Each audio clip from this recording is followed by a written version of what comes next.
lang ang buhay ng tao. Alisin natin ang galit, puot, sama ng loob sa puso natin. Kasi yung mga yan ay nagbibigay karamdaman yan. Gusto mong umiksi ang buhay mo, sige, magtanim ka ng sama ng loob, galit sa puso mo.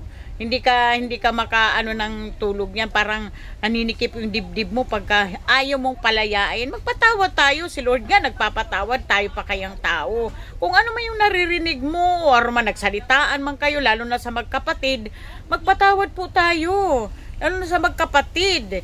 Kasi pag nawala siya sa mundo, mahihirapan maano tayo na ganun, oh, hindi pa tayo hindi nagkabati. So, magpatawad po tayo, alisin ang galit sa puso natin. Natural lang tayo, hindi ko naman sinabing hindi tayo nagagalit. Nagagalit din tayo, pero wag ilagay sa puso at isipan natin o sa puso natin.